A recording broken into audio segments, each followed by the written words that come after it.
I want to thank Pradhan Mantri from my heart. 1600 square mile of kacha rasta.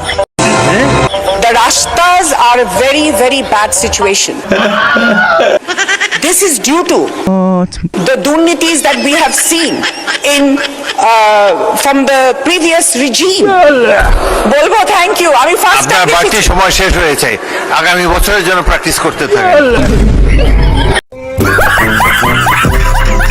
মাননীয় speaker, এই 2 minute সময় দেন না। সময় নাই। মুদি দোকানে লেখা থাকে না, পাখি চাহিয়া লজ্জা দিবেন না, সময় চাহিয়া লজ্জা দিবেন না। ধন্যবাদ মাননীয় স্পিকার, মাননীয় সংসদ সদস্য।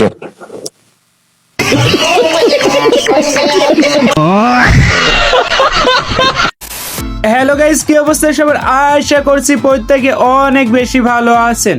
আজকের এই ভিডিওতে আপনারা দেখবেন বর্তমান সময় রাতারাতি সোশ্যাল মিডিয়াতে ভাইরাল হওয়া সংসদের নেতা ও নেত্রীদের অস্থির যত সব হাস্যকর ও লজ্জাজনক বক্তব্য, এগুলো দেখলে আপনি ও উবাইদুল কাদের কাকুর মতন বলতে বাধ্য হবেন, আরে এরা কারা, কোত্থেকে এলো এরা? আর হ্যাঁ, এই ভিডিওটি এতটাই অস্থির ও হাস্যকর হতে চলেছে যে ভিডিওটি শেষ পর্যন্ত দেখলে না এসে থাকতে পারবেন না, এই গ্যারান্টি দিচ্ছি। সবাই মিলে করব কাজ। কে জোরে আরো, সবাই মিলে করব কাজ, গর্ব মোদের বাংলাদেশ। মামা গো, কত সুন্দর কবিতা, মিলছে। ছাত্রলীগকে বলতে চাই, আমি তোমাদের কাছে স্মার্ট বাংলা।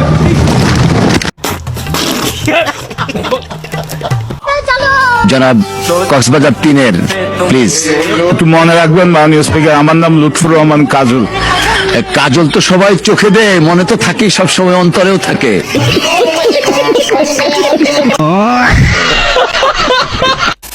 সুতরাং গাইস, আপনিও আমাদের সাথে আওয়ামী লীগ ও বিএনপি থেকে শুরু করে সকল রাজনৈতিক দলের সংসদে ঘটে যাওয়া লজ্জাজনক ও অস্থির ভাইরাল হওয়া সব ভিডিওগুলো একসাথে এক ভিডিওতে দেখতে চাইলে ভিডিওতে একটি লাইক দিয়ে চ্যানেলটি সাবস্ক্রাইব করে সম্পূর্ণ ভিডিও উপভোগ করুন। কেননা ভিডিওর মধ্যে এমন কিছু বক্তব্য রয়েছে যেগুলো শুনলে আপনিও হাসতে বাধ্য হবেন। তাই আপনাদের কাছে ছোট একটি রিকোয়েস্ট থাকবে, ভিডিওটি সম্পূর্ণই দেখবেন। সময় কম, শুরু করো। সো গাইস, আজকের ভিডিওর শুরুতে রয়েছে আওয়ামী লীগ শাসন আমলের মহিলা সংসদ সদস্য লুৎফুন্নেছার একটি হাস্যকর বক্তব্য। 2018 সালে এই সেতু দিয়ে দক্ষিণ পশ্চিম অঞ্চলের মানুষ চলাচল করতে পারবে। এই সব সম্ভব হয়েছে মাননীয় প্রধানমন্ত্রী জননেত্রী শেখ হাসিনার যোগ্যের নেতৃত্বে।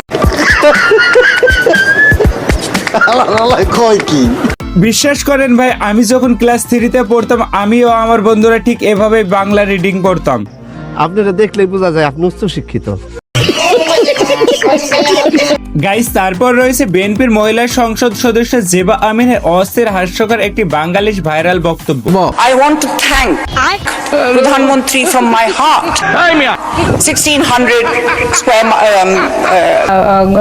mile of kacha rasta. The rastas are a very, very bad situation. This is due to the durnitis that we have seen in from the previous regime. বলবো থ্যাংক ইউ। আমি ফার্স্ট আপনার বাড়তি সময় শেষ হয়েছে, আগামী বছরের জন্য প্র্যাকটিস করতে থাকেন। ইংরেজি শিক্ষক যখন আমার বন্ধুদের প্যারাগ্রাফ মুখস্থ করতে দেয়, তখন তারা যেভাবে মুখস্থ করে বলে আর কি। গাইস, এবার শুনে এসেছে বাংলাদেশের প্রধানমন্ত্রী তারেক রহমানের কয়েকটি হাস্যকর বক্তব্য, যেগুলো রাতারাতি সোশ্যাল মিডিয়াতে ভাইরাল হয়েছিল। মনে রাখবেন, we have a plan, we have a plan.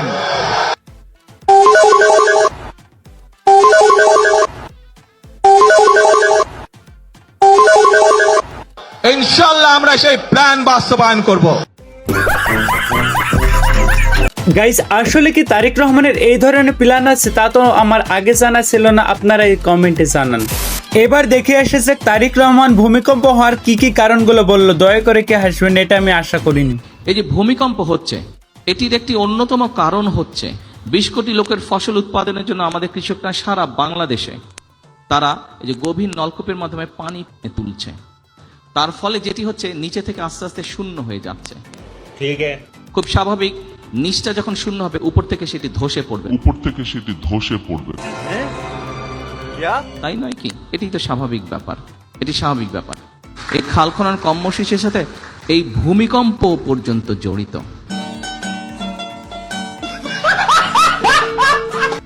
এবার দেখে এসে যাক তারেক রহমানের বদলে যখন সালাউদ্দিন বক্তব্য দেয় তখন জনগণ কি বলে। ধন্যবাদ মাননীয় স্পিকার। মাননীয় প্রধানমন্ত্রী জনাব তারেক রহমানের পক্ষে আমি সালাউদ্দিন আহমদ, মন্ত্রী স্বরাষ্ট্র মন্ত্রণালয়। ভাই ও বোনেরা, আমি আপনাদের কাছে কথা দিচ্ছি যে আমি যদি আপনার নেতার মুখে কি হয়েছে? নিজে কথা কইতে লজ্জা পায় নাকি? উনি নিজের প্রশংসা নিজে করতে পছন্দ করেন না। আসল কারণ তো হলো তার মুখে গন্ধ।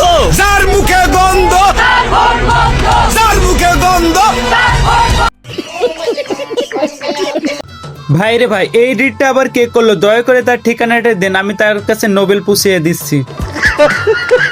এবার শুনে এসে যাক ওবায়দুল কাদের বা কাদের কাকুর মুখে ইংরেজিতে হাস্যকর বক্তব্য। তেমন কিছু না, ইংরেজিতে 7 দিন কোর্স করার পর বক্তব্য দিছে আর কি। She has made us stand taller. She has made us feel brighter.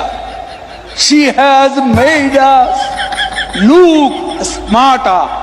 She has shown us out of darkness. She has shown us out of poverty. বক্তব্য তো এমন হাস্যকর দিবে, কেননা 7 দিনে কোর্সে এর চেয়ে বেশি কি আর শিখবে। এবার দেখে এসে যাক ঈদের রাতে যখন শয়তান ছাড়া পায় তখন জনগণের সাথে যেমন ব্যবহার করে। কেমন আছেন আপনারা? মুরব্বীরা কেমন আছেন? ভাইয়েরা কেমন আছেন? মা বোনেরা কেমন আছেন? ছাত্রলীগকে বলতে চাই, আমি তোমাদের কাছে স্মার্ট বাংলা। গাইস, তারপরে রয়েছে তৎকালীন প্রধানমন্ত্রী শেখ হাসিনার কয়েকটি হাস্যকর বক্তব্য, যেগুলো শুনলে আপনি হাসি আটকে রাখতে পারবেন না। খালেদা জিয়া কি করেছিল জানি না, আপনি বলুন কি করেছিল? মুরগির উপরেও বোমা মেরেছে। রতনে রতন চেনে শিয়ালে চেনে কচু। কি বললা? আই তুমি কি বললা? রতনে রতন চেনে শিয়ালে চেনে কচু। আমি কিছুতেই মেনে নিতে পারবো না।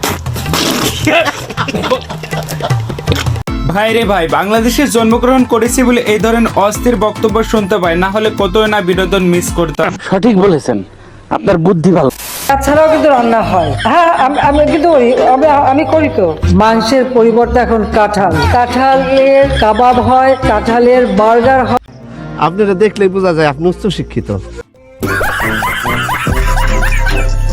গাইস, আমরা শেখ হাসিনার আমলেই ভালো ছিলাম। তেল ছাড়া তরকারি, মাংসের বদলে কাঁঠাল, বেগুনের বদলে মিষ্টি কুমড়ো দিয়ে রেসিপি, আর কি লাগে বলেন? তাছাড়াও কিন্তু রান্না হয়, তো বেগুন দিয়ে বেগুনি না খেয়ে মিষ্টি কুমড়া দিয়েও খুব ভালো বেগুনি না বানায়, মিষ্টি কুমড়া দিয়েও বেগুনি বানানো যায়। ওই মাংসের পরিবর্তে কাঁঠালটা দিয়ে আমরা ওই স্বামী কাবাব বানানো।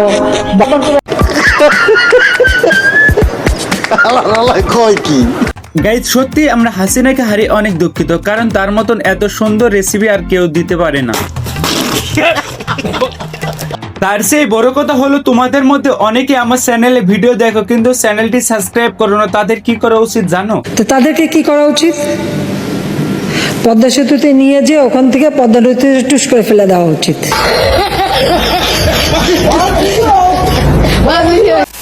সো গাইস আজকের ভিডিওটি ছিল এই পর্যন্তই। যদি ভিডিওটি ভালো লাগে অবশ্যই ভিডিওতে একটি লাইক দিয়ে চ্যানেলটি সাবস্ক্রাইব করতে ভুলবেন না। আর হ্যাঁ, ভিডিওর মধ্যে কার বক্তব্যটি সবচেয়ে হাস্যকর ছিল কমেন্টে জানাবেন। আর এই ভিডিওটি শুধুমাত্র বিনোদনের জন্য বানানো হয়েছে, তাই কেউ সিরিয়াস নেবেন না। এতক্ষণ পর্যন্ত সঙ্গে থাকার জন্য অসংখ্য ধন্যবাদ। দেখা হচ্ছে পরবর্তী কোনো ভিডিওতে। ততক্ষণ পর্যন্ত সুস্থ থাকুন, ভালো থাকুন, ধন্যবাদ।